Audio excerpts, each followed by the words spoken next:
Muntik mabagsakan ang malaking puno sa daan ng isang pamilya sa New York. Buti na lamang at tuloy-tuloy ang kanilang paglalakad bago bumagsak ang puno.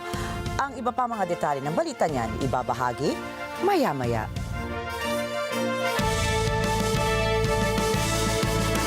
Magandang gabi. Ako po si Ricky Matay. Ako si Nina Richie Alago Flores. Ito ang mata ng Agila International. Para naman sa mga headlines ngayong araw ng Huwebes. Unemployment rate sa Pilipinas tumaas sa 4.3% nitong Enero. Flight data recorder ng bumagsak na PAF fighter jet na recover na. Pentagon nagpahayag ng kanilang kahandaan sa pakikidigma laban sa China. 15 sugatan sa misfiring ng South Korean Air Force sa isang civilian area. At Athena lander ng Intuitive Machines nag-touchdown na rin sa buwan.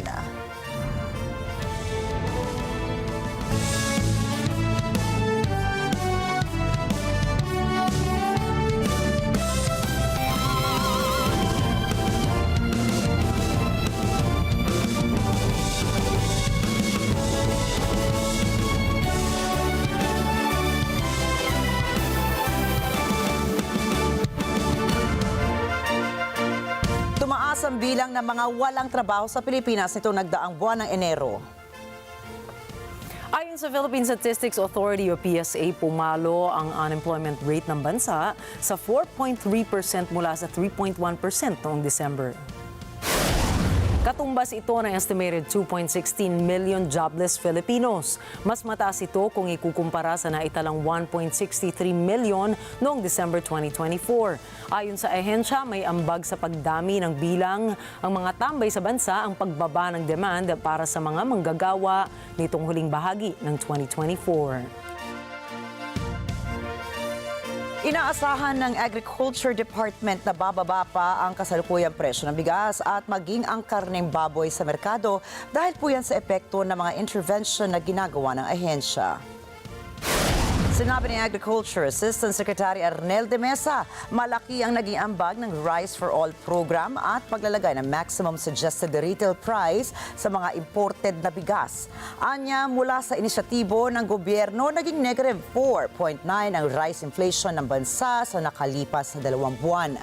Nakikita rin ng kalihim na bababa rin ang halaga ng bawat kilo ng karneng baboy sa sandaling maipatupad ang maximum suggested retail price para dito sa March 10 ng taong kasalukuyan. Dagdag pa ni De Mesa, pababa na rin ang kaso ng African Swine Fever o ASF sa mga baboy dahil sa paggamit ng anti-ASF vaccine kung kaya unti-unti nang nakakabangon ang hog industry sa bansa. Sa kabila ng pagtaas ng temperatura sa Pilipinas ay handog ngayon ng PhilHealth sa mga miyembro nito ang benefit package para sa heat-related illnesses. Inaasahan kasi ngayong papalapit na tag-init ay tataas na naman ang mga kaso ng heat-related diseases. Ayon sa pamunuan ng PhilHealth, nagkakahalaga ang nasabing benefit package ng 12,000 pesos. Covered ng package ang heat stroke at marami pang ibang heat-related diseases. Well, we cover po for this like the heat stroke, heat syncope, heat emergency. So yun po mga nababanggit, heat exhaustion. Meron po tayong coverage for that kung mako-confine yung ating mga pasyente. Meron tayong bago for the emergency care outpatient benefit package na kung itong ating mga membro or pasyente is madadala sa ER, meron na rin po tayong coverage. Nilinaw naman ang ahensya na hindi seasonal ang nasabing benefit package at matagal na itong inoffer ng ahensya. Samantala, dinagdagan din ng state insurer ang naturang benepisyo para mas mapakinabangan pa ng mga miyembro nito, isa na rito ang emergency treatment. Kung meron po tayong mga nararamdaman na at meron na pong pagkakataon na tayo halimbawa ay nahihirapan na huminga or meron pagkakataon na may mga hinimatay na because of the sobrang init, pwede po tayong madala sa emergency room para po mabigyan ng emergency treatment. At kung hindi kinakailangan ma-ospital, tayo po ay makakakuha ng benepisyo para dyan.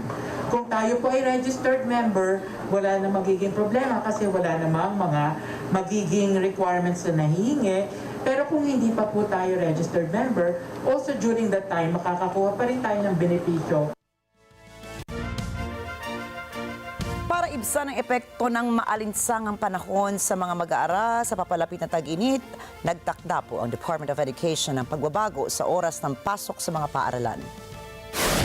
Ayon kay Education Secretary Sonny Angara, ang adjusted na pasok ng morning session ay magsisimula ng alas 6 ng umaga hanggang alas 10 ng umaga, habang magsisimula naman ng alas 2 ng hapon hanggang alas 6 ng gabi ang afternoon sessions. Bukod pa ito sa karagdagang water and rest breaks ng mga mag-aaral, lalo na sa mga non-air-conditioned classrooms. Paliwanag naman ni Angara para mabawasan ang negatibong impact sa mga mag-aaral, magpapalit na rin ng alternative delivery modalities ang mga eskwelahan sa panahon ng class suspensions, lalo na kung papalo ang heat index sa 42 degrees Celsius o mas higit pa batay sa direktiba ng local government units. Tiniyak ng Malacanang sa publiko na gumagawa ito ng paraan upang masiguro na may sapat na supply ng tubig sa bansa bago ang dry season. Kabilang narito ang pagtatalaga ng mga opisyal na siyang magmomonitor sa water supply ng Pilipinas. Kaugnay nito, sinabi ni Presidential Communications Undersecretary at Palace Press Officer Claire Castro na sa ngayon ay nananatiling stable ang supply ng tubig sa bansa. Nilinaw rin niya na wala pang opisyal na deklarasyon ang alinmang ahensya ng gobyerno tungkol sa pagsisimula ng El Nino. Ngunit handa na niya ang administrasyon ni Marcos Jr. na tugunan ang mga posibleng epekto ng dry season sa bansa. Na-recover na ng Philippine Air Force o PAF ang flight data recorder na bumagsak na FA-50 fighter jet sa Bukidnon. Ayon po kay PAF spokesperson Colonel Maria Consuelo Castillo, malaki ang may tutulong ng flight recordings sa kanilang investigasyon sa insidente. Iniimbestigahan na rin anya ng air investigators ang crash site sa Mount Kalatungan at ang mga naiwang bahagi ng eroplano roon. It will be brought to the experts and what we're going to find there, the usual, the data, flight data, all the flight data, the altitude, their airspeed, all the other things. We're going to look at all angles.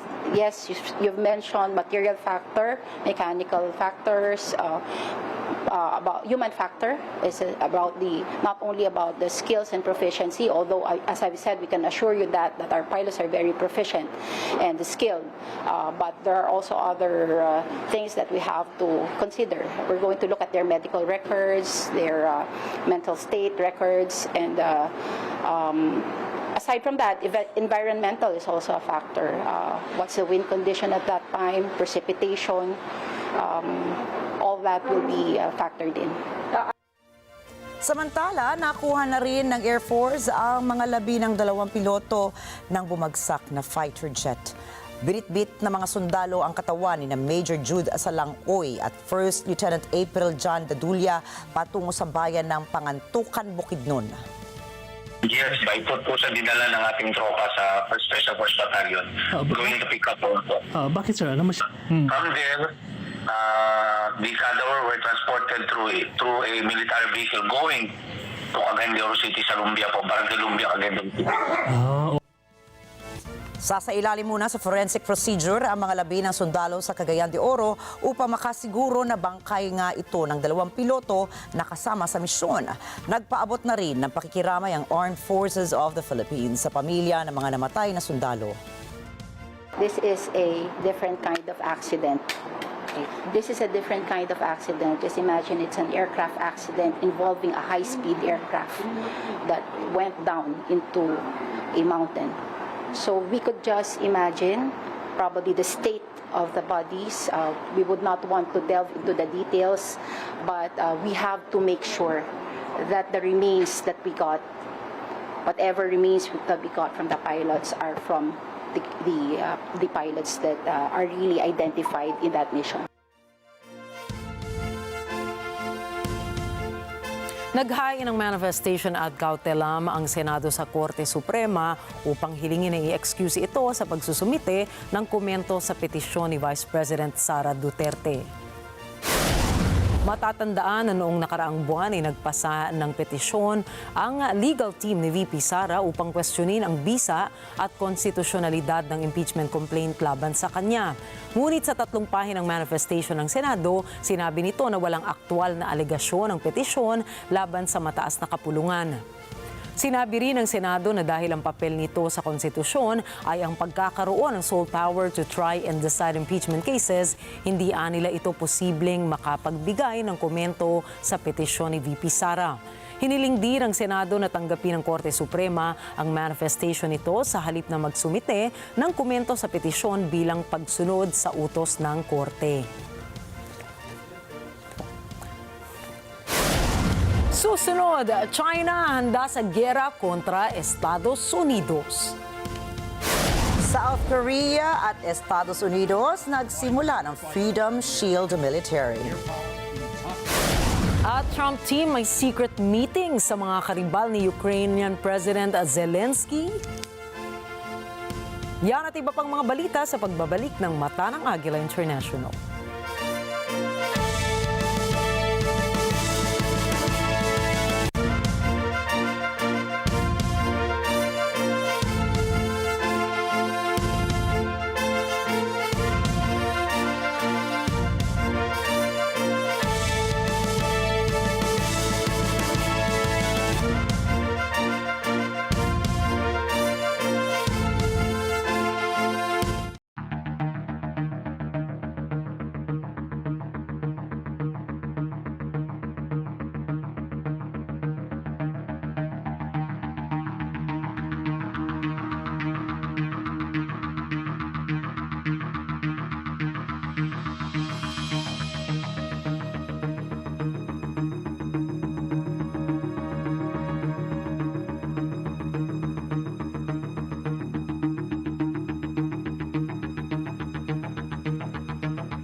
Thinking as a network, acting as one.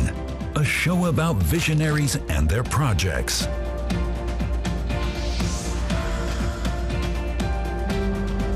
Challenges that can be tackled together for a future worth living.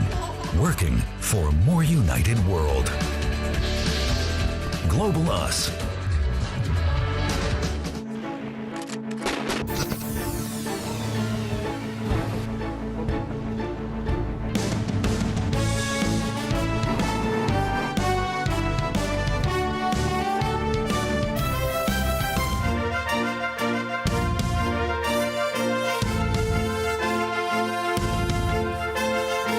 Binalaan ng China ang U.S. na handa nila itong harapin sa anumang uri ng digmaan. Inilabas ng Embahada ng China sa Estados Unidos na lahat ng uri ng giyera, maging tariff war, trade war, ay lalabanan nila ito hanggang sa dulo. Kasabay din ito ay inanunsyo niya na kanilang tataasan ang defense spending ng hanggang 7.2%. Nais nilang ipakita na kahit mayroong banta ng trade war sa Estados Unidos ay hindi pa rin naaapektuhan ang kanilang ekonomiya. Tuloy-tuloy rin ang paghihikayat nila ng mga foreign investors sa kanilang bansa kaya hindi sila nababahala sa trade war ng Estados Unidos.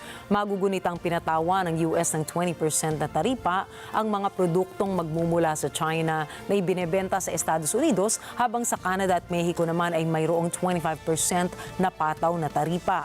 Sa ilang okasyon na rin ay umalma ang China sa pagpapataw ng Estados Unidos ng taripa kung saan ay inudyok nito ang US na huwag gamitin ang pagpasok ng fentanyl bilang dahilan sa kanilang pagsisimula ng trade war. 美方执意以芬太尼问题为借口，再次对中国输美的产品加征关税。中方多次阐明了反对立场，采取了正当必要的反制措施。美方如果真想解决芬太尼问题，就应该在平等、尊重、互惠的基础上，同中方磋商解决各自关切。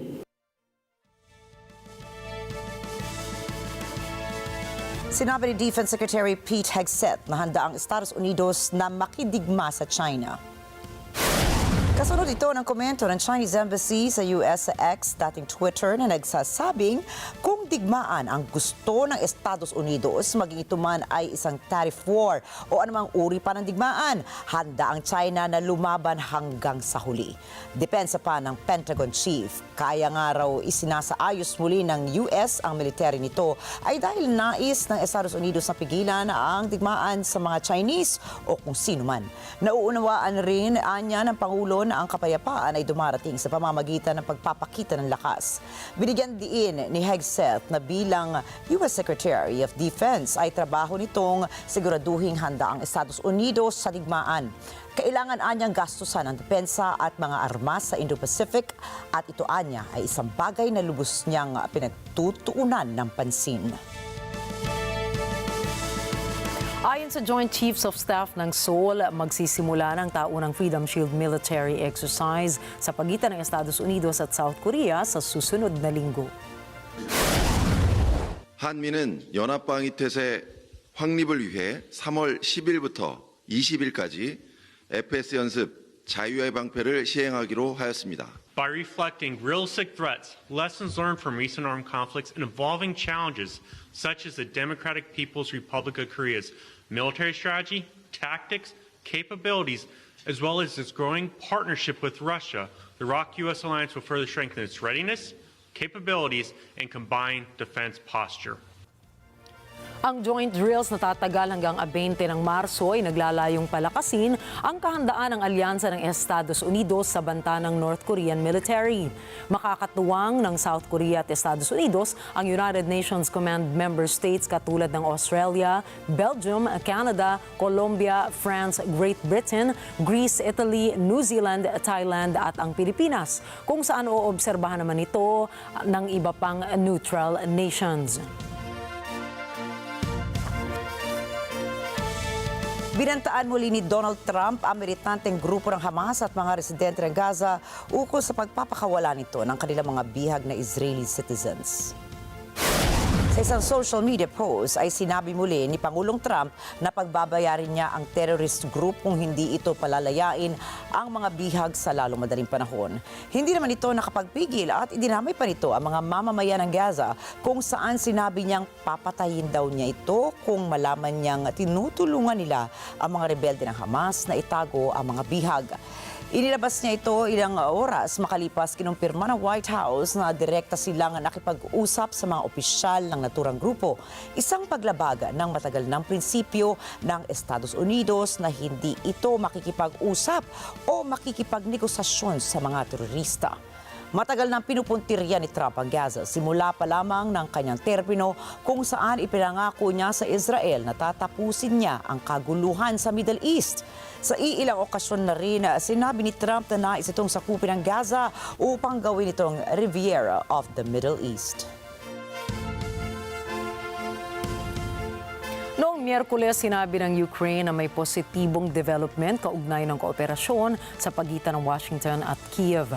Ito ay matapos halos magsigawan sina Trump at Zelensky sa isang Oval Office conference na nagresulta sa kabiguang malagdaan ang rare earth mineral deal. Si Ana Cui para sa report. Dahil may positibong galaw ukol sa kasunduan ng Estados Unidos sa Ukraine, sinabi ni Pangulong Volodymyr Zelensky na dahil dito, maaaring magkaroon ng isa pang pagpupulong ang magkabilang panig. Всі бачать, наскільки швидко розвиваються дипломатичні події. Сьогодні наші команди України та Сполучених Штатів Америки почали працювати над зустріччю. Говорили Андрій Єрмак та Майк Вольц. Є позитивний рух. Сподіваємось на перші результати наступного тижня. Tila handa ang Kiev na ayusin ang ugnayan nito sa Washington. Ayon sa Chief of Staff ni Zelensky na si Andriy Yermak sa kanyang post sa X, nagpalitan anya sila ng pananaw ni U.S. Security Advisor Michael Waltz ukol sa mga isyong pansiguridad at ang pagpapantay ng posisyon. Ayon pa sa post, nagtakda na ang dalawa ng pagpupulong ng Ukrainian at U.S. officials sa nalalapit na panahon upang ipagpatuloy ang mahalagang trabahong ito.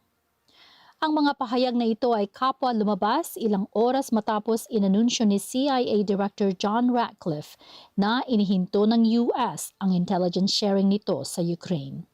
Ana Cui para sa mata ng Agila International, trusted, connected, on point.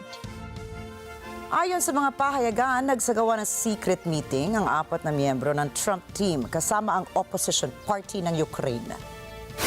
Ang naturang pag-uusap ay isinagawa sa kagustuhan nilang mapatalsik si Ukrainian President Volodymyr Zelensky matapos na ihanay ng Estados Unidos ang kanilang layunin sa Moscow.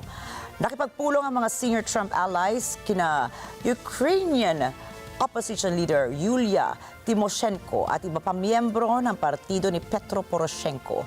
Umikot ang diskusyon sa posibilidad na magsagawa ang Ukraine ng snap elections sa kabila ng martial law. Pangunahing pinoproblema ng mga tao ngayon ay ang failure of elections dahil sa mga taong nakikipagdigmaan sa front lines ng giyera ng Russia at mga iba na mga naninirahan sa ibang bansa bilang refugees.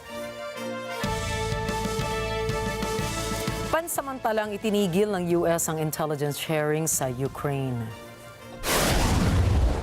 Did the U.S. pause intelligence sharing with Ukraine, and is it still paused right now? We have taken a step back and are pausing and reviewing all aspects of this relationship. But I just got off the phone before I walked out here with my counterpart, the Ukrainian National Security Advisor.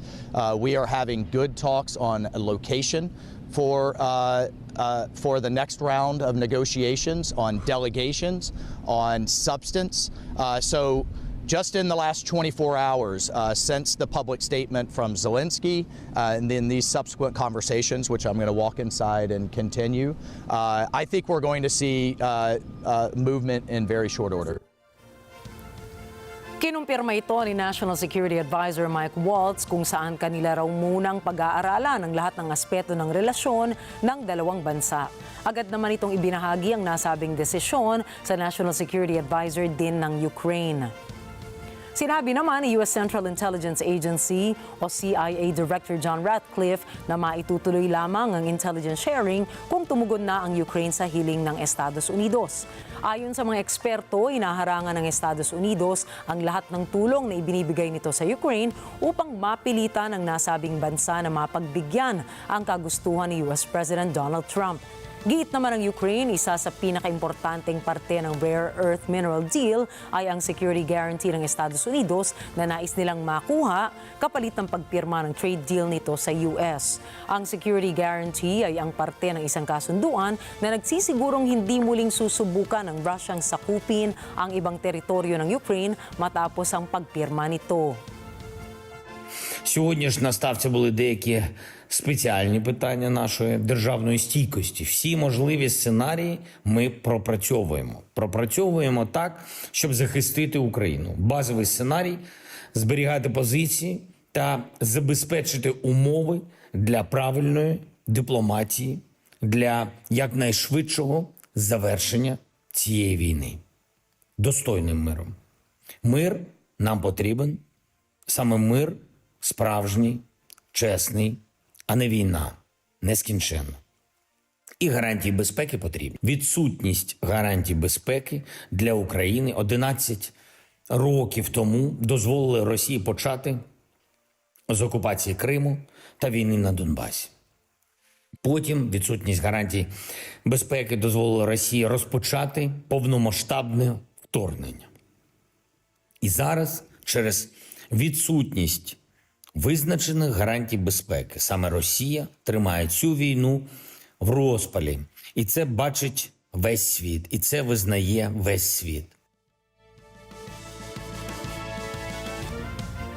Kinukonsidera ng humanap ng ibang kasosyo sa kalakalan ng bansang Mexico matapos ipatupad ang dagdag taripa ni President Donald Trump sa mga produktong ipinapasok sa US. Narito pong report ni Terilyn Cunanan. Sinabi ni Pangulong Gloria Sheinbaum na maaaring magbago ang kaalyansa sa kalakalan ng Mexico kung kinakailangan. Ito ay sa posibilidad na tuloy-tuloy ang dagdag taripa ng U.S. sa Mexico. Va a buscar, si es necesario, otros socios comerciales. Todo para proteger a México y a los mexicanos, en el marco de nuestra soberanía y de la dignidad. Opisyal na nagsimula ang 25% taripa ni Pangulong Donald Trump sa imports mula Mexico at Canada. Kasabay nito ang panibagong multa rin sa mga produkto naman ng China. Pinangangambahang magugulo nito hindi lamang ang supply chains kundi pati ang matagal na alyansa ng kalakalan sa Hilagang Amerika. Nakatakdang makipag-usap sa telepono si Sheinbaum kay Trump ugo sa mga taripa. Es un momento muy definitivo para México.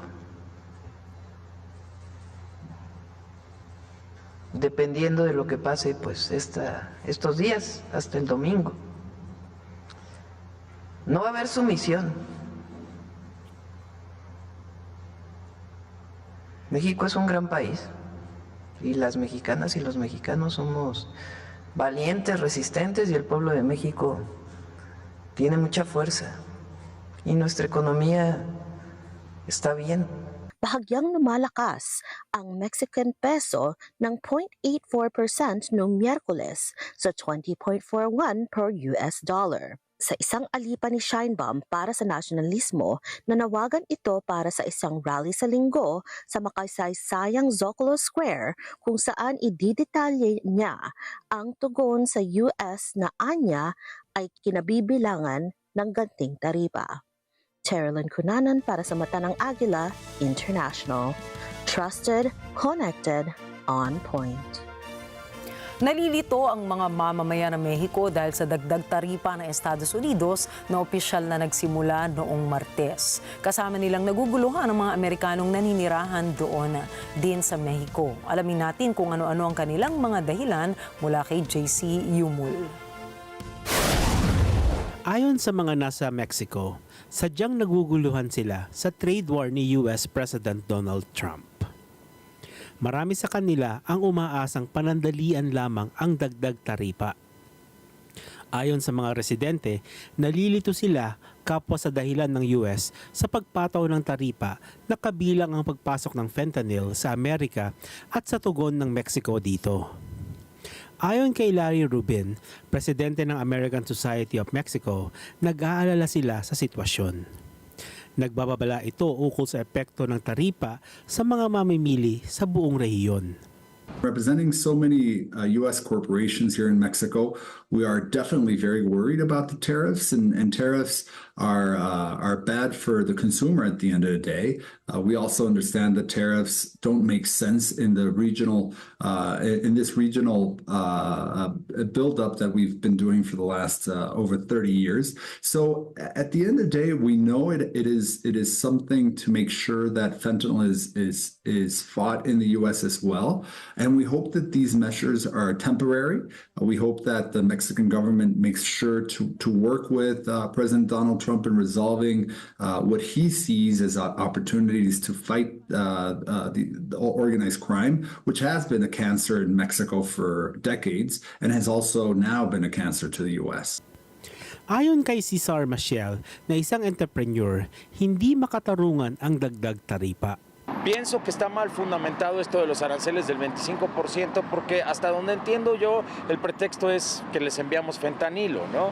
Entonces, pues ellos tampoco atacan ahora sí que a nosotros que lo mandamos, pero no atacan de fondo a ellos que lo consumen y que lavan el dinero por cantidades industriales del fentanilo, porque aquí vemos que pues, les mandamos narcotraficantes para que los juzguen allá, testigos protegidos, bla, bla, bla, bla, pero los importantes, seguramente hay algún narcotraficante, algún gran poder que está detrás de todo esto en Estados Unidos y que no necesariamente tiene que ser latino o tener sus orígenes en México o en Latinoamérica. Ayon naman kay Manuel Velasquez na may negosyong money exchange, hindi niya maunawaan kung bakit kailangang tapatan ng ganting taripa ang dagdag taripa ng US. Aniya, ang mga mamimili rin ang magbabayad nito. Si es absurdo que Donald Trump nos ponga aranceles, ¿por qué lo queremos devolver de la misma manera?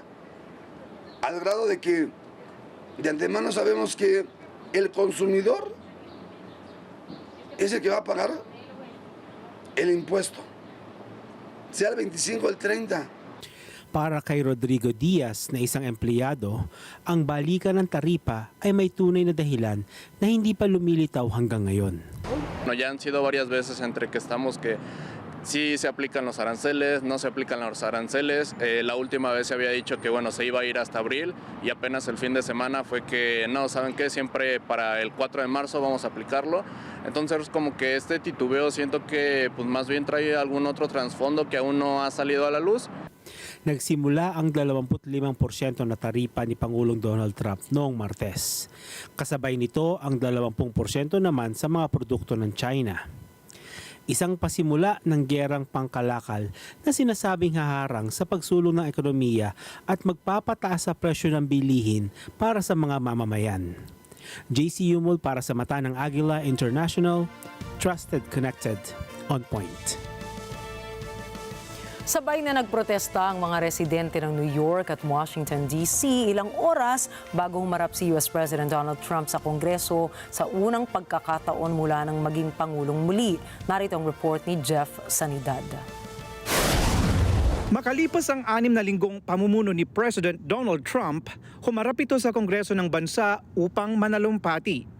Subalit ilang oras bago maganap ito, nagkaroon ng magkakasabay na protesta sa New York City at sa Washington, D.C. laban sa administrasyon nito.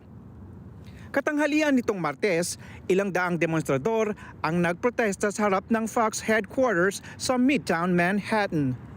Hawak nila ang mga placard na nagsasabing Fox viewers, naloko kayo, patalsikin mga oligarkiya. Ayon sa mga demonstrador, simula pa lamang ito ng kilusan. I think the energy is great. You know, there's nothing that feels better than getting out and standing up for what you believe in. I think, you know, these are the early days of the protest movement, and I would expect to see even more of this, you know, once the damage that the Trump administration is doing to the country becomes more apparent and he starts wrecking the lives of his followers. Pahayag ni Tim Stapleton na isang healthcare sector design researcher sa New York, bawat desisyon ng administrasyon ay para lamang sa ikabubuti ng mga bilyonaryo. Trump and, you know, I'll say his cronies and Elon Musk and everyone that is part of his administration, flooding the zone, I'm sure is a phrase that you've heard before, and it's clearly apparent, and it's just so clear to me and so many people that the interests are not aligned with the American people, and that every decision that is being made is only benefiting the billionaires and Trump and, you know, Putin as well, in my personal opinion. Dagdag ni Stapleton, kulang ang reaksyon mula sa Democratic Party. Gayon din ang aksyon mula sa mga kilusan ng mamamayan. I think that a lot of people my age and even younger feel overwhelmed, to be honest. There's lots of anxiety, there's lots of just feeling of helplessness.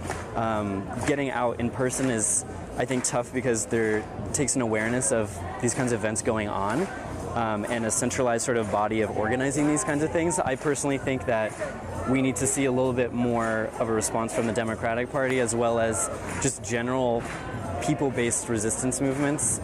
Samantala sa Washington, nagsimula ang protesta mula sa hagdan ng Lincoln Memorial at tumuloy sa kahabaan ng National Mall. Jeff Sanidad para sa Mata ng Agila International. Trusted, Connected, On Point. Binigyan po ng parangal ni U.S. President Donald Trump si DJ Daniel, isang batang nakikipaglaban sa sakit na brain cancer. Itinalaga niya ito bilang honorary member ng U.S. Secret Service. Joining us in the gallery tonight is a young man who truly loves our police. His name is DJ Daniel. He is 13 years old and he has always dreamed of becoming a police officer. I am asking our new Secret Service Director, Sean Curran, to officially make you an agent of the United States Secret Service.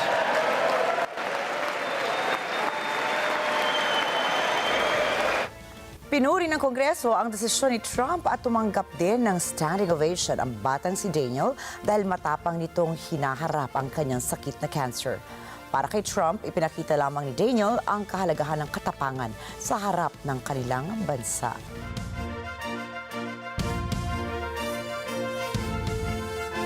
Nauwi sa dahas ang isinagawang protesta ng mga tao sa Greece matapos silang paulanan ng tear gas ng mga otoridad.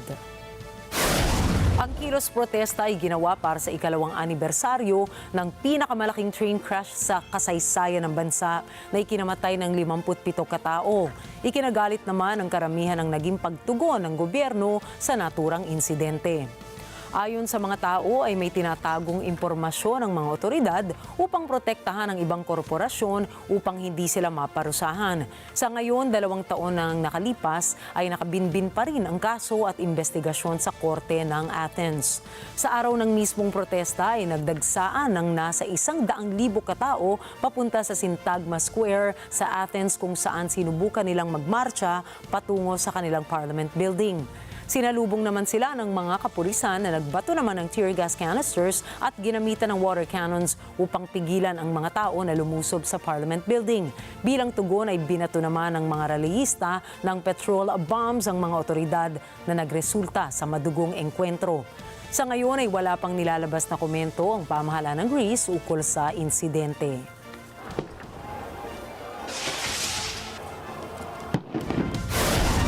Susunod, pamilya sa New York nakaiwas sa pagbagsak ng malaking puno sa daan. Chinese serial rapist huli sa United Kingdom. And Democratic Republic of Congo nababahala sa isang mystery disease. Mga detalye po ng mga balitang yan at iba pa mga balita sa pagbabalik ng Mata ng Agila International.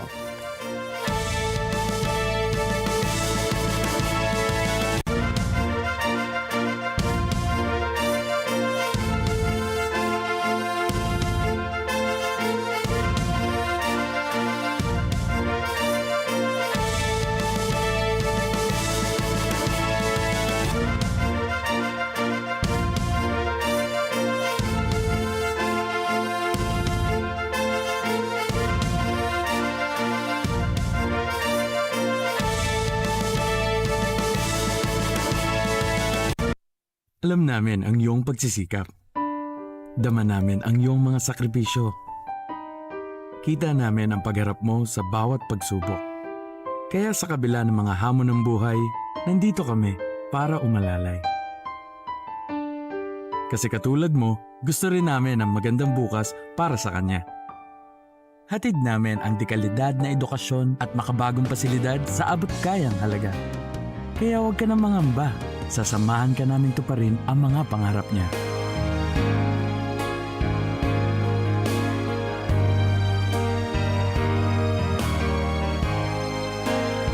Maaasahan mong sulit dito ang mga pinagsikapan mo.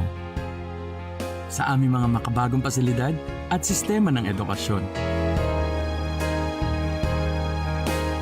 Mailalabas natin ang aking talino at mga kakayahan niya. Kahit sa munting halaga, makakasiguro ka na makakasabay siya sa mabilis na pag-ikot ng mundo. Sa New Era, karamay mo kami sa bawat hamon. Kaagapay mo kami sa bawat hakbang. Kasama mo kami sa bawat ngiti at tagumpay.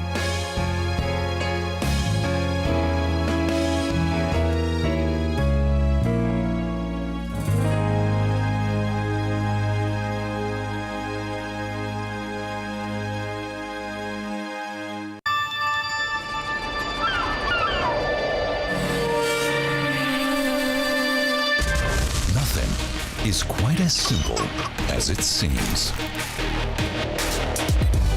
To understand the world better, we need to take a closer look. Experience knowledge. Tomorrow today.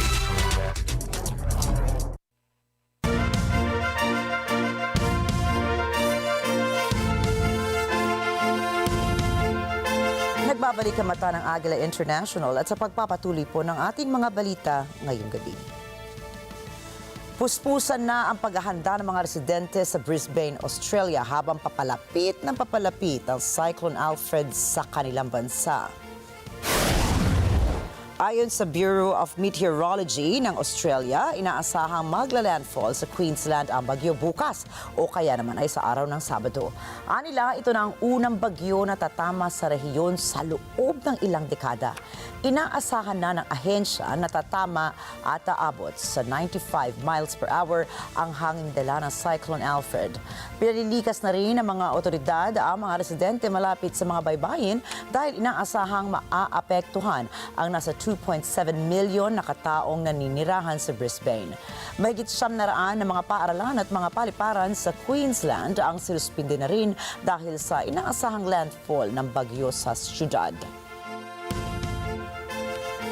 Hindi bababa sa 15 katao ang nasaktan mula sa pagpapakawala ng 8 MK-82 bombs ng South Korean Air Force sa isang civilian area. Maraming debris at mga pira-piraso ng salamin ang nagkalat sa Pocheon, ang syudad ng direktang tinamaan ng bomba. 2 foreign nationals ang napag-alamang nadamay sa shelling at kasalukuyang nagpapagamot sa ospital. Na-deploy na rin ang mga otoridad ng emergency responders para suriin ang lugar at sumaklolo sa mga residenteng maaaring tinamaan ng bomba. Iniimbestigahan na ng Air Force ang insidente at humingi ng paumanhin sa naging pinsala nito sa mga sibilyan. Kinumpirma naman ng Defense Ministry ng South Korea na umaarangkada ngayong Huwebes ang unang joint live-fire drills nito kasama ang Estados Unidos. Muntik nang mabagsakan ang malaking puno sa daan ng isang pamilya sa New York.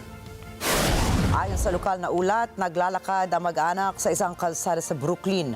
Buti na lamang, tuloy-tuloy ang kanilang pagkilos dahil kapag tumigil pa sila, ay nako, sigurado mababagsakan ang mga ito ng puno. Lubos-lubos naman ang naging pasasalamat ng pamilya dahil wala sa kanila ang nasaktan sa insidente. Isang Chinese student ang hinatulang guilty dahil sa paggamit ng droga sa pangahalay sa 10 babae sa England at China. Ayon sa lokal na ulat, kinilala ang defendant bilang si Zhen Haozhao, 28 taong gulang. Hinatulan ng 11 counts of rape sa pagitan ng 2019 at 2023. Matapos ang ilang oras na deliberasyon, kinumpirma ng mga hurado na ginahasa ni Zhao ang 3 babae sa London at 7 babae naman sa China. 2 pa lamang ang nakilalang biktima ng tinatawag nilang London's worst sex offender, ngunit nagpapatuloy pa rin ang investigasyon ng mga otoridad upang mabigyan ng hustisya ang mga kababaihan. Higit pa rito, inihinalang mayroon pang humigit 50 pang biktima si Zhao. Kinumpirma naman ng mga pulis na gumamit ng hidden o handheld cameras ang suspect para i-record ang kanyang mga biktima. Anila, iniipon ni Zhao ang mga nakalap nitong video ng kanyang mga biktima para gawing souvenir o trophy ng kanyang mga krimen. Dahil rito, hinatulan din si Zhao ng 3 counts of voyeurism, 10 counts of possession of o pornographic image, 1 false imprisonment charge at 3 counts ng possession of a controlled drug with intent to commit a sexual offense. Nasa 113 na ang namatay at 1,380 naman na katao ang may sintomas ng hindi pa natutukoy na sakit sa Democratic Republic of Congo. Noong Pebrero 27, iniulat ng WHO na umabot na sa 6 na po ang namatay at 1,096 ang may sakit. Subalit, hindi ipinaliwanag ang pagkakaiba sa naunang datos. Makalipas ang 1 linggo, mayroong 53 pang katao ang nasawi at naitalang 1,318 na ang mga kabuuang bilang ng mga nahawa. Mabilis lumalala ang sakit at may mga namamatay sa loob ng 1 araw matapos lumitaw ang sintomas. Sa ngayon ay nakikipag-ugnayan na ang Center for Disease Control and Prevention sa lokal na otoridad ng DRC upang mapigilan ang paglaganap ng mystery illness. Hindi pa alam ang sanhi ng sakit, subalit iniimbestigahan ang bacterial meningitis at chemical poisoning. Ayon po sa World Health Organization, negatibo naman ito sa Ebola at Marburg virus. Sa loob ng ilang buwan, ito na ang ikatlong beses na may naitarang pagdami ng kaso at pagkamatay sa Congo. Noong December 2024, may naiulat ding misteryosong sakit na kalaunan ay konektado sa malaria at respiratory infections. Dahil dito, nagsasagawa na ng investigasyon at nag-abot ng agarang tulong ang WHO. Kabilang po sa mga sintomas ng sakit na ito ang lagnat, matinding sakit ng ulo, panlalamig, pagpapawis, paninigas ng leeg, pananakit ng katawan, sipon o pagdurugo ng ilong, ubo, pagsusuka at pagtatae. Patuloy ang pagsusuri ng mga virologist at pagtingin sa posibleng kontaminasyon sa pagkain at tubig habang mahigpit itong minomonitor ng mga lokal na otoridad upang mapalakas ang investigasyon at pagtugon nila sa mga disease outbreaks.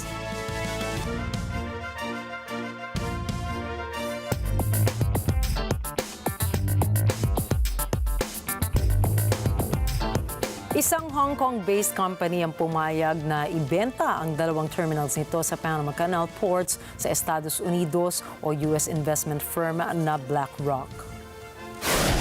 Nagkakahalaga ng $22.8 billion ang nasabing deal ng BlackRock at CK Hutchison.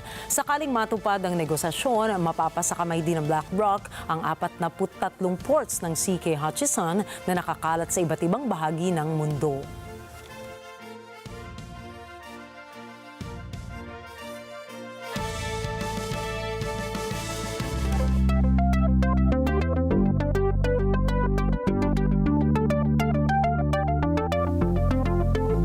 Ayon sa mga media sources sa Estados Unidos, gumagamit umano ng Artificial Intelligence or AI ang Department of Government Efficiency o DOGE ni Elon Musk para tumulong sa kanilang cost-cutting decisions.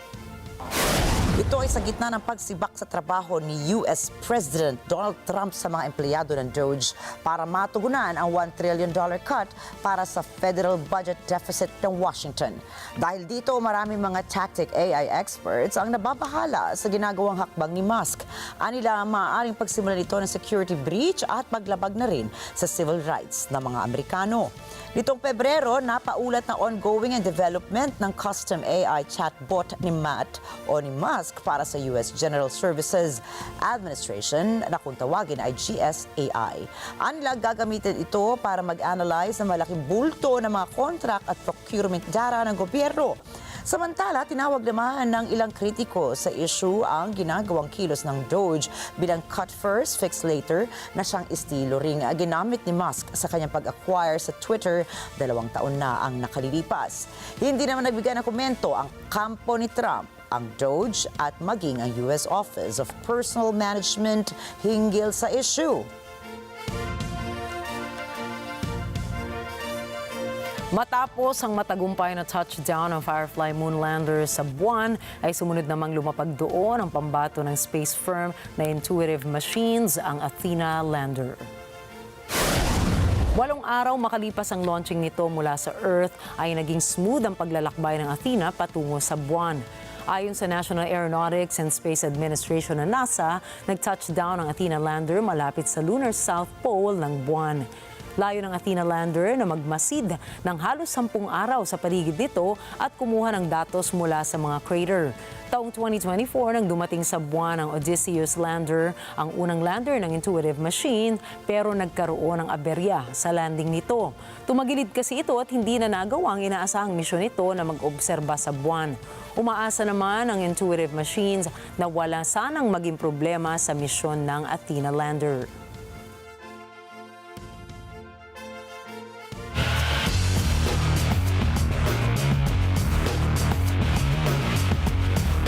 Inanunsyo ni Filipino pole vaulter EJ Biyernes na hindi ito makakasali sa 2025 World Athletics Indoor Championships. Pagtitiyak naman ito sa kanyang mga supporters at fans na wala itong iniindang injury at sa halip ay nakatuon ang kanyang atensyon sa mga outdoor season. Nakatakda kasi itong maging representative ng bansa sa mga high-profile competitions. Dagdag pa nito na gumaling na ang kanyang back injury at nagiging maganda na ang kanyang isinasagawang training. Aminado itong nadismaya siya sa hindi matagumpay na mga torneo na kanyang sinalihan noong Pebrero kung saan sinabi niya na kahit maraming oras para mag-qualify sa mga World Indoor Championships ay wala ng kompetisyon na itong nasalihan. Ilan po sa mga outdoor competitions sa kanyang pinaghahandaan ngayon ay ang World Championships, Asian Championships at Southeast Asian Games. Ang 29-year-old na ranked number 4 ay nakatakdang sumabak sa Mundo Classics sa Sweden sa darating na March 13.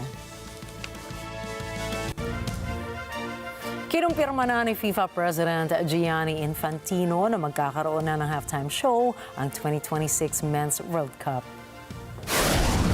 Ito ang unang pagkakataon na mayroong halftime show kung saan ang magiging host ng World Cup ay ang Estados Unidos. Ang Canada, US at Mexico magiging host naman ng World Cup sa susunod na taon at ang finals ay lalaruin sa MetLife Stadium sa New Jersey sa darating na July 19, 2026. Itinuturing ni Infantino na makasaysayan ang nasabing halftime show.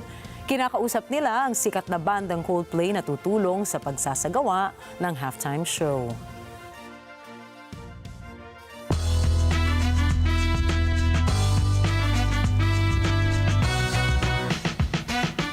Nakatakda namang kasuhan ng rapper na si Jay-Z ang babaeng nag-akusang gumahasa sa kanya, subalit iniatras din ito ang asunto.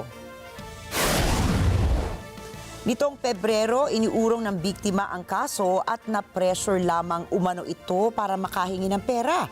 Noong Oktubre ng nakaraang taon, nang inihain na hindi pa pinangalan ng biktima laban kay Sean Carter o si Jay-Z at kay Sean Diddy Combs sa gumahasa sa kanya noong ito ay 13 anyos pa lamang.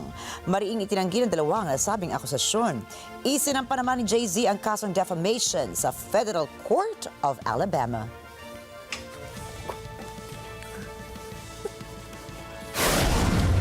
Susunod, Pokemon-shaped Cheeto na ibenta ng malaking halaga. Nigerian mom, pinagkakitaan ang paggansilyo. At abangan ang iba pang mga storya pagdating ni Alma Angeles at ng Mata ng Agila World News. Mga detalye pa rin ang mga balitang yan sa pagbabalik ng Mata ng Agila International.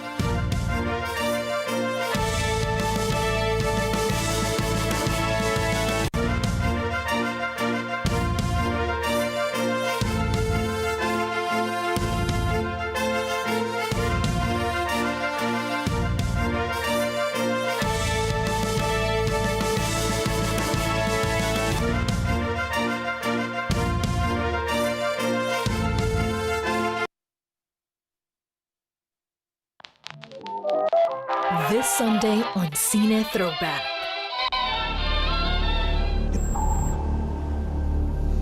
We got a low pressure read on the pipeline. We are a 4-man saturation dive team. You know there's a storm in the way. We came here to do a job. Get sorted out.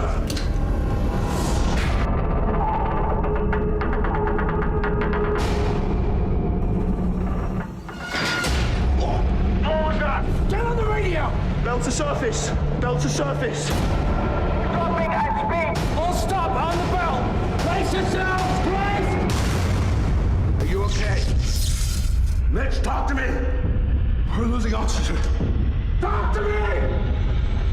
I know you're scared, but you can do it. You can do it. Come on. This Sunday, 12 noon, here on NET25. Let's get together, so NET25.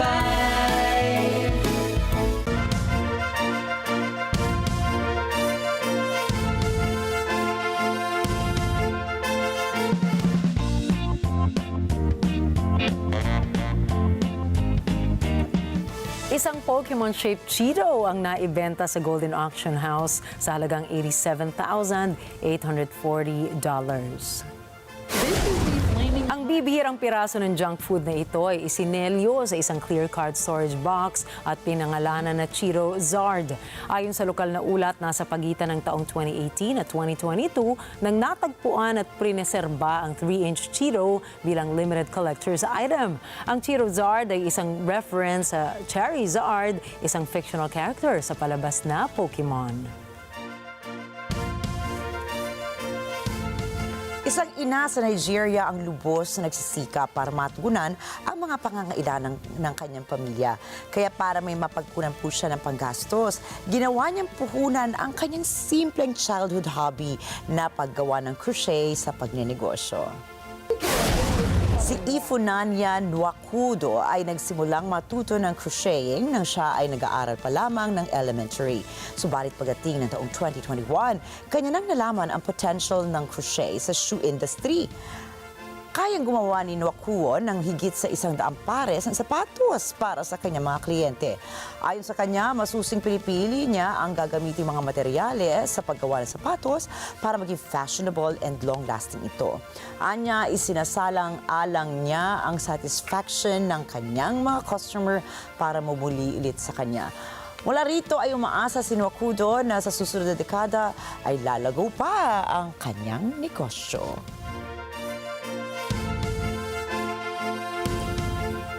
Ang ganda. May naalala ako dyan, Ricky. Hindi ko alam kung nagsuot ka nung mga panahong yan ng espadrilles. Naalala mo yun? Yung ganchilyadong ganchilyadong, mga parang ganun yung ginagawa niya. Ang ganda rin naman talaga. Sana bumalik ulit, ano? Feeling ko iikot at iikot. Kasi ngayon, meron ng mga knitwear na footwear. Pero ang pinagkakaiba, bumabanat yung material. Which is good kasi kailangan sa mga naglalakad. Tsaka ngayon, pa-summer na nga, di ba? Ayan so, nga. Yan, maganda yan. Siyempre, comfort is important. Magandang suit yan sa mga beach din, di ba? Yun, di ba? Pero alam ba yung balita mo naman kanina? Naku, favorite ko yung chichirang yun. Ako din. Pero doon ako sa flaming hot. Ako naman sa jalapeno lang ako. Ay, I love that too. Ayan, sa jalapeno lang. Pero doon, anghang na ako. Pero good idea pala yun, Nins. Bago natin kainin yung chips, tignan natin baka nga may shape siya kakaiba. Magtabi ka ng di ba? Di ba, paano kung may shape siya Pero kakaiba? naman, ipapreserve mo na ganun katagal. Paano nagagawa para sa isang pagkain? Hindi ko kaya i-preserve. Parang Pagbukas ng chips, ubos agad. Ricky. Simut sarap. Hindi lang yun. Parang mausi ako dun sa idea na ipapreserve mo siya ng ganun lang. Parang nausi ako. Parang feeling ko may bacteria build-up o kaya molds, ganun. Amo na kanila na. Kaya naman nga wala tayong ganun. Simut sarap kasi Simut sarap tayo. Lalo na kapag, pero ay di ba meron ka, may tinatawag na Cheetos powder, di ba? Yes. Pag naubos mo daw yan, orange na daw. Kailangan kamay. Ayan. Hindi mo muna sasabunin. Kailangan linisin mo muna. Simut sarap mo. Naku, ang sarap niyan. Naku, alam na natin ulit ang midnight snack natin, Nina. Pag-uwi. Pero remember, eat healthy pa rin, ha? As much as possible. At tandaan po, ha, narito kami para maghatid ng balita saan mang dako ng mundo. Magandang gabi po. Ako po muli si Ricky Matay. Ako si Nina Richie Algo Flores. Ito po ang Mata ng Agila International. Para naman po sa iba pang mga balitang nanggaling din sa iba't ibang panig ng mundo, punta tayo kay Alma Angeles para sa Mata ng Agila World News. Take it away, Alma.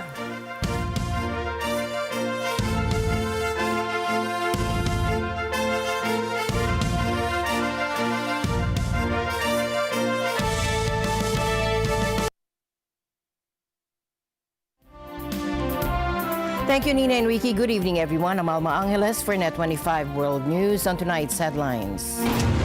President Trump has temporarily paused the 25% tariffs on Mexican and Canadian auto imports for 30 days. So the three companies that he spoke to are Stellantis, Ford, and General Motors. They requested the call, they made the ask, and the president is happy to do it. It's a 1-month exemption.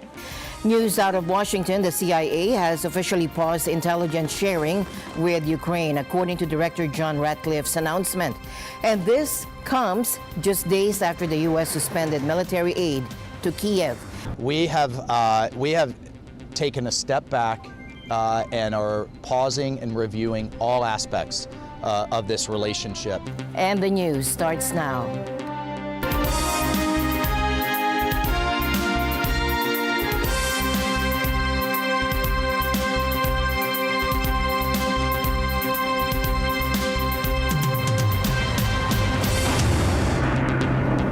The tariff landscape is shifting dramatically President Trump has temporarily paused the 25% tariffs on Mexican and Canadian auto imports for 30 days, triggering a stock market rally as investors glimpsed potential relief in the trade conflict. But today's meeting with Prime Minister Trudeau yielded no breakthrough, and Trump's congressional address yesterday reaffirmed his commitment to these controversial trade measures against traditional allies, with indications that additional tariffs are in the pipeline. Take a look. U.S. President Donald Trump will exempt automakers from his punishing 25% tariffs on Canada and Mexico for 1 month, as long as they comply with the terms of an existing free trade agreement. That's according to White House Press Secretary Caroline Leavitt. The president is giving them an exemption for 1 month so they are not at an economic disadvantage. So the three companies that he spoke to are Stellantis, Ford, and General Motors.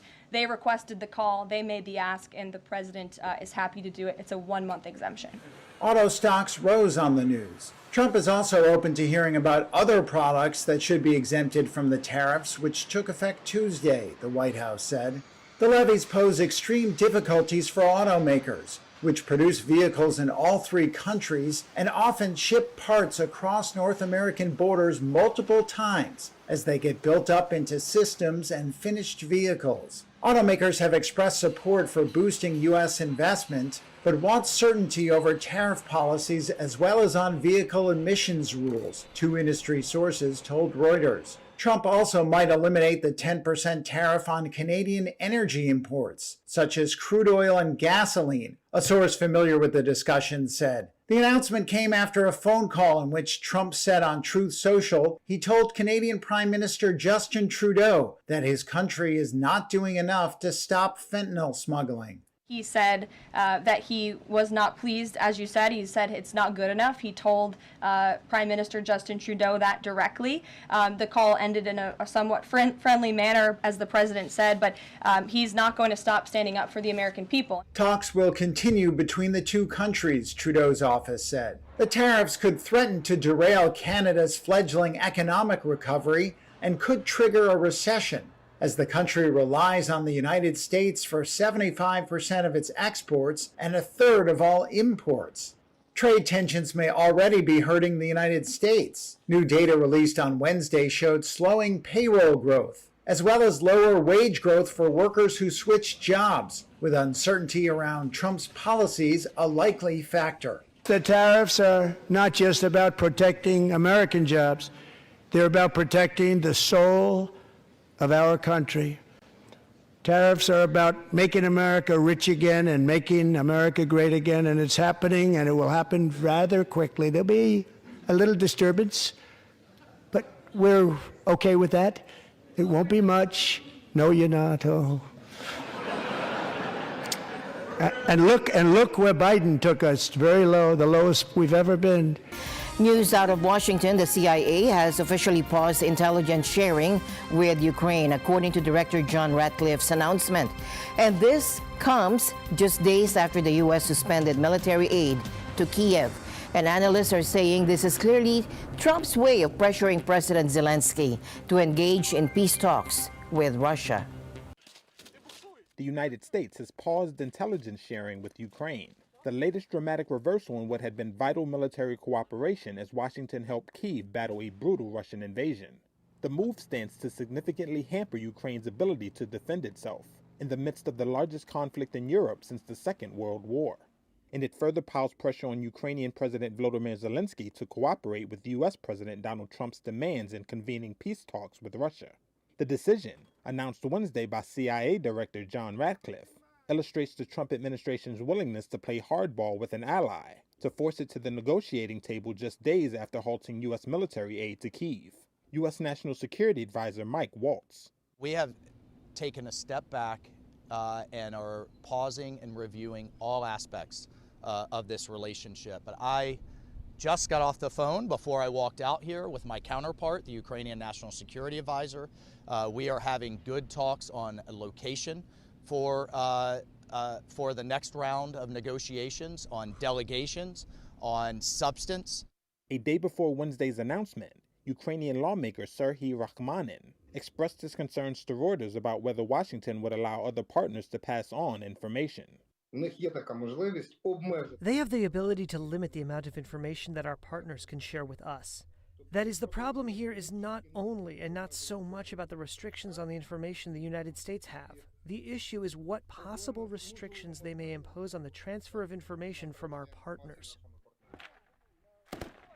On Monday, Washington halted military aid to Kyiv following a disastrous Oval Office meeting last week, in which Trump and Zelensky engaged in a shouting match before the world's media. The clash delayed the signing of a Ukraine-U.S. minerals deal. But on Tuesday, Trump said he received a letter from Zelensky in which the Ukrainian leader said he was willing to come back to the negotiating table. The White House says it's now reconsidering. In an address to the nation, French President Emmanuel Macron has signaled a potential shift in France's nuclear defense policy that could reshape European security. Take a look. President Macron has opened the door to extending France's nuclear umbrella to protect other European nations amid growing concerns about Russia's threat to the continent. In his televised address, Macron emphasized France's sovereign nuclear capabilities. Our nuclear dissuasion protects us. It is complete, sovereign, fully French. Since 1964, it has always explicitly played a role in the preservation of peace and security in Europe. But answering to the historic call of the future German Chancellor, Friedrich Merz, I decided to open the strategic debate on the protection through our dissuasion of our allies in the European continent.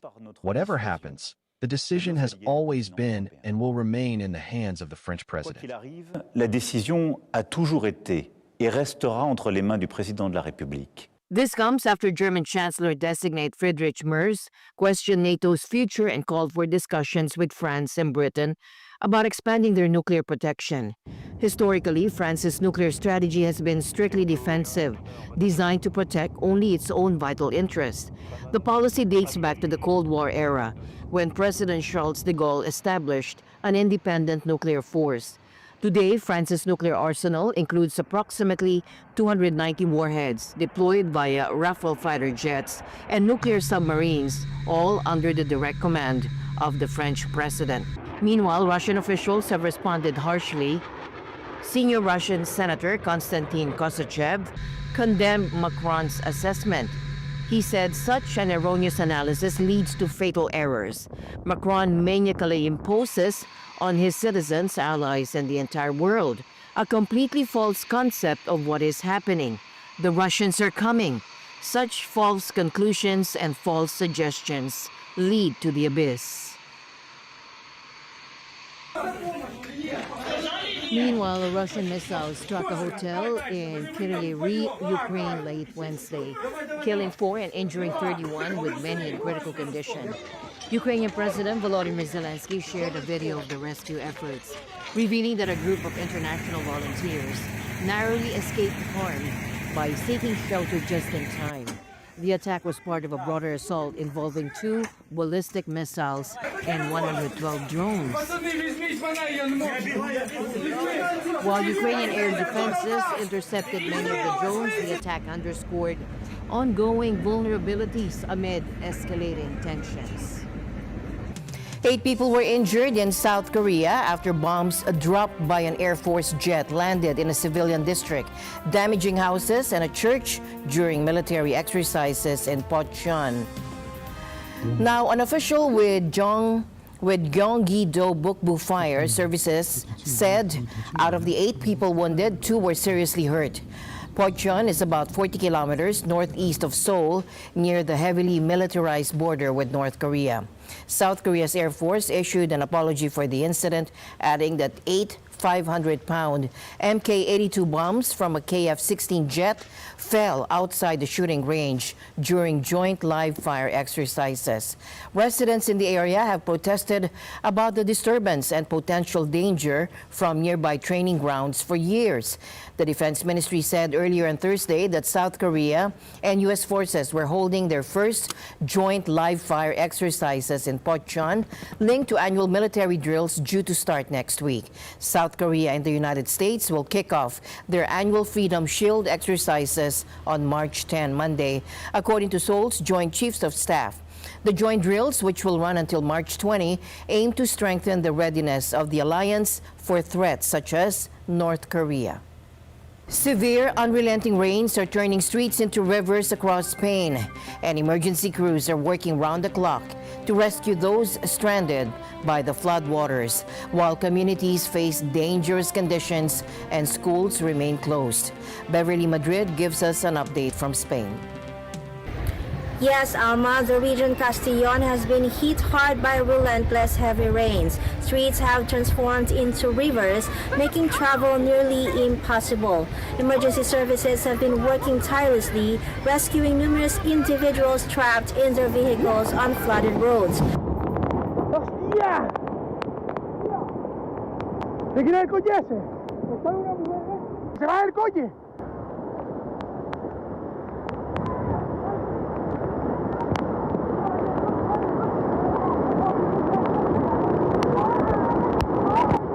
Everything is under control.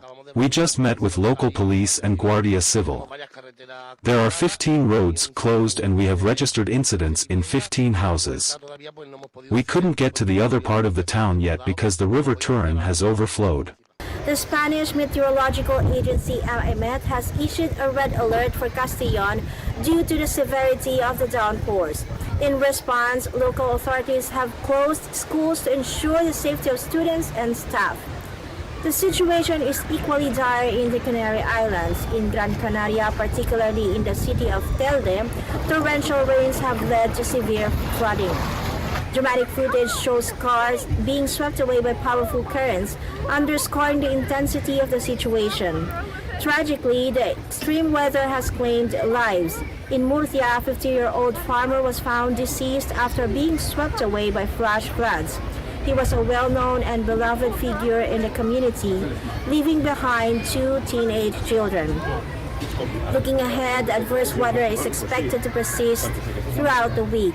Authorities are urging residents to remain vigilant, follow weather updates, and avoid unnecessary travel to ensure their safety. Reporting from Spain, I'm Beverly Madrid for NET25 World News. A potentially destructive weather system is hovering off Australia's eastern coast, with officials taking urgent precautions. Cyclone Alfred has stalled off Australia's east coast, creating an anxious waiting game for residents from Queensland to New South Wales. But we have seen overnight a delay in terms of when the tropical cyclone is due to cross the coast.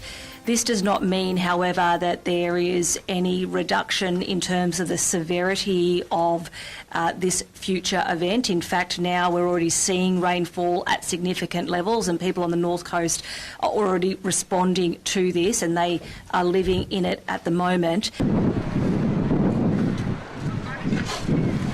Officials have closed airports, schools, and public transportation systems as communities prepare for what could be significant flooding when the Category 2 storm finally makes landfall. Weather authorities now expect Alfred to hit near Brisbane, Australia's third largest city, by Saturday morning. We will experience at least one of those key 4 challenges: waves, wind, rainfall, and/or flooding. And it's important that Queenslanders prepare for that. I want to address the cyclone intensity. It remains as a Category 2. And obviously we have seen the delay in the system heading towards the coast. Literally in the last few minutes we've been updated that could now push into Saturday morning. So if we just unpack where we've been, we overnight saw the system spin around on itself and then it has resumed its journey into the coast. Storm warnings now extend more than 500 kilometers along the northeast coast. Massive waves generated by the cyclone are already causing beach erosion, and emergency officials are urging residents in flood-prone areas to evacuate before conditions deteriorate further. Prime Minister Anthony Albanese has confirmed that defense forces stand ready to support emergency services as the situation develops. A powerful winter storm has left millions in the Midwest and beyond grappling with treacherous travel conditions, widespread power outages, and severe weather warnings. A powerful winter storm hit the Midwest, causing hazardous travel conditions and widespread disruptions. In Iowa, eyewitnesses described near zero visibility, with one stranded driver saying, "This is where we're at. We can't even tow. I mean, you literally cannot see. It's really bad." Kansas and Nebraska face blizzard conditions with strong winds and heavy snow. Footage from the next Kansas showed the streetlights shaking in the wind. The National Weather Service issued blizzard warnings across the region, urging residents to avoid travel. The storm closed many schools and a significant stretch of Interstate 80 from Lincoln to Grand Island in Nebraska. Despite some reopenings, many roads remained impassable due to stranded vehicles. Authorities advised caution and urged travelers to check road conditions before venturing out. China is holding firm on its economic growth target of around 5% for 2025, despite mounting U.S. trade tariffs and domestic challenges. Premier Li Qiang announced $179 billion in new stimulus measures to boost the economy, including subsidies for electric vehicles and appliances, as Beijing grapples with weak consumer spending and a struggling property sector. The move comes as trade tensions with the U.S. escalate, putting additional pressure on China's growth strategy.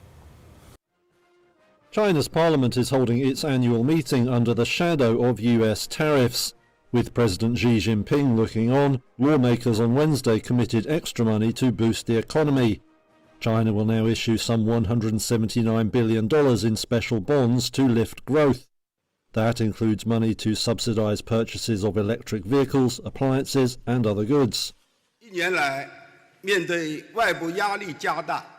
Premier Li Qiang said the country faced increasing external pressures.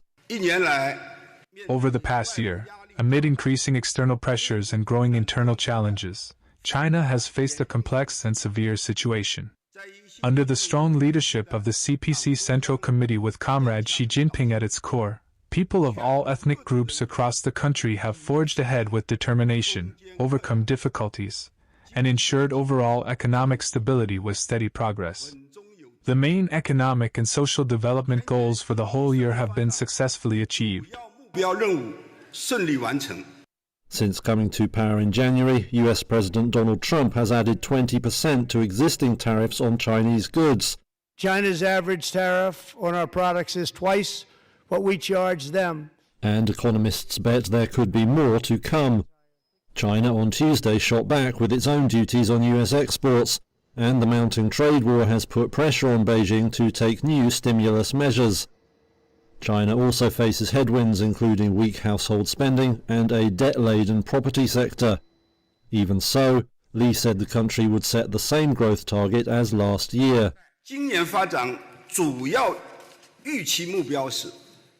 The key expected development targets for this year are economic growth of around 5%, and urban unemployment rate surveyed at around 5.5%, over 12 million new urban jobs, a consumer price increase of around 2%, resident income growth in line with economic growth, and a basically balanced international balance of payments.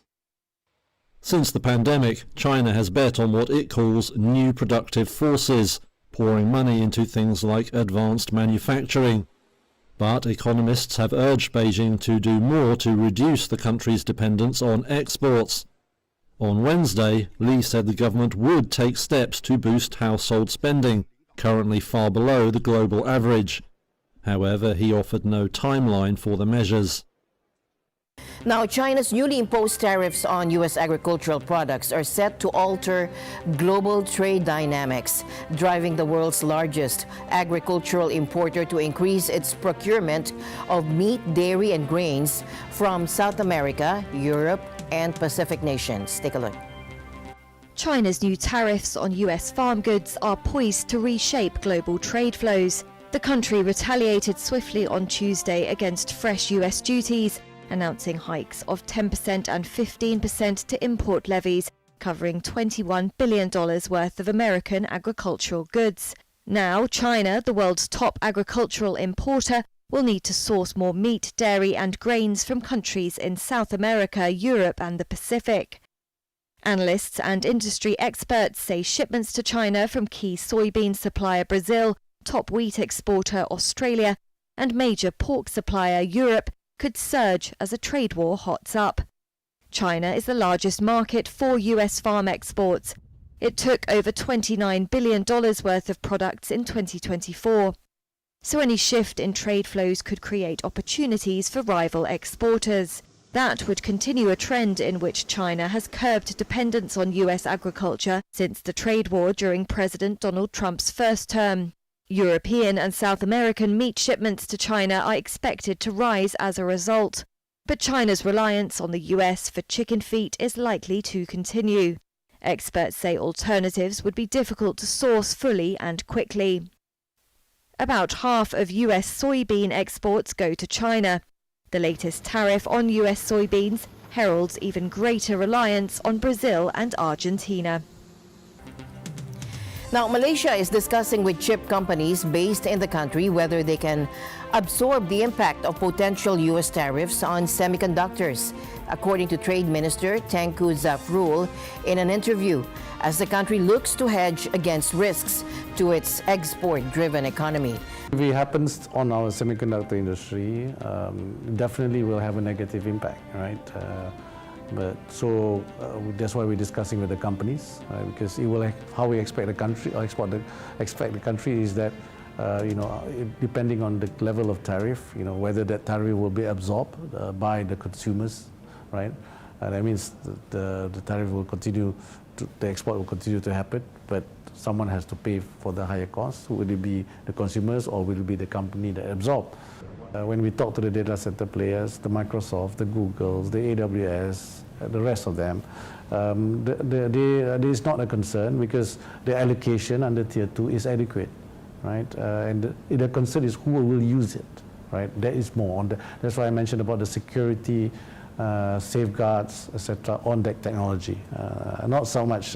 Like I said earlier, there will be no impact that was so far, right, from the growth and the data center that's been committed, because AI will be used by many. Right? U.S. President Donald Trump said in February that he intended to impose tariffs on semiconductors starting at 25% or higher, though it's unclear when this decision could be made.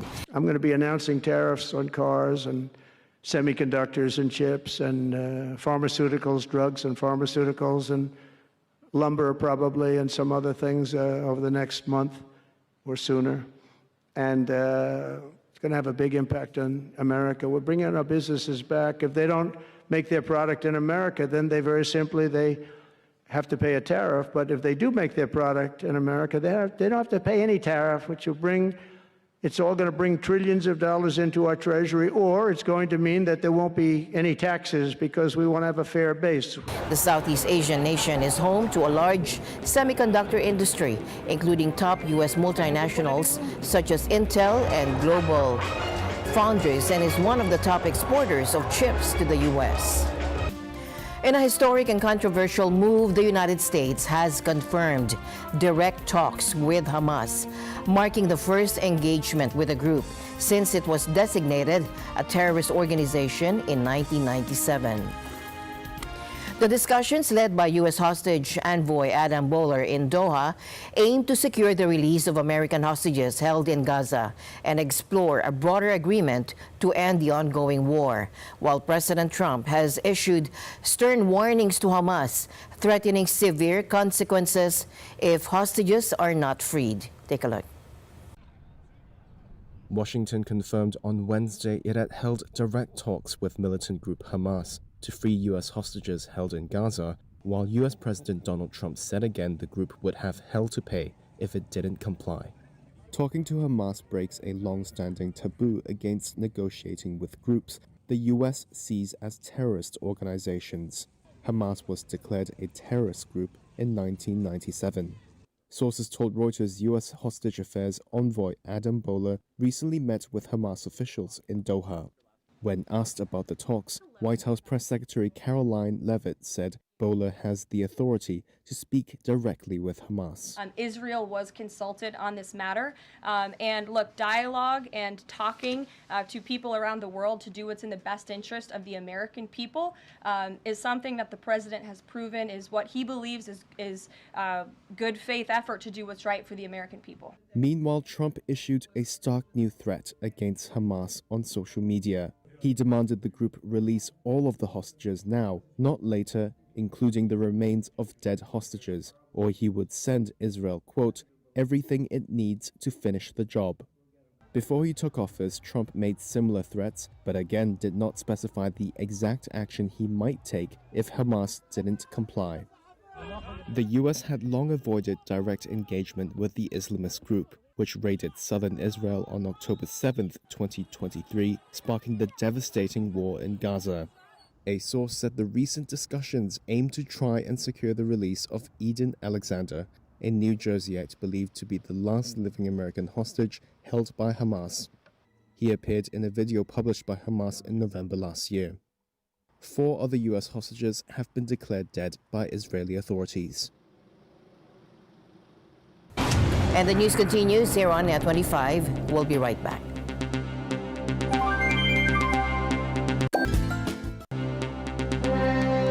In Barcelona, tech giants and innovators are gathering for what many call the Olympics of mobile technology. The Mobile World Congress kicked off this week with AI taking center stage alongside growing debates about ethics and regulation in the rapidly evolving digital landscape. Lovely Apple Joyce Fabros reports from Barcelona, Spain. The Mobile World Congress, the world's premier event for mobile technology, is underway in Barcelona, promising a showcase of cutting-edge innovations and big industry announcements. Running from March 3 to 6, the event is buzzing with excitement around artificial intelligence, 5G advancements, and their growing role in daily life. But it's not just about technology. Ethical and legislative concerns are also taking center stage. I think that AI is a complex topic with lots of threads to it, but certainly this will be the place, MWC, where all of those threads come together, where we will be talking about the very technical through to the ethical implications, through to the how do we handle data implications. Protests also marked the opening day as demonstrators carrying Palestinian flags called for a ban on Israeli companies at the event. Meanwhile, King Felipe VI of Spain officially inaugurated the conference alongside Prime Minister Pedro Sanchez and other dignitaries. The King toured pavilions showcasing the latest technology innovations, even testing a Formula One simulator. Huawei made waves with its latest innovation, unveiling the Mate XT Ultimate, the world's first commercially available trifold smartphone. So we have the Mate XT Ultimate design, which was originally launched in China in September of last year. And we actually had a global launch for this in Kuala Lumpur, Malaysia, just last month.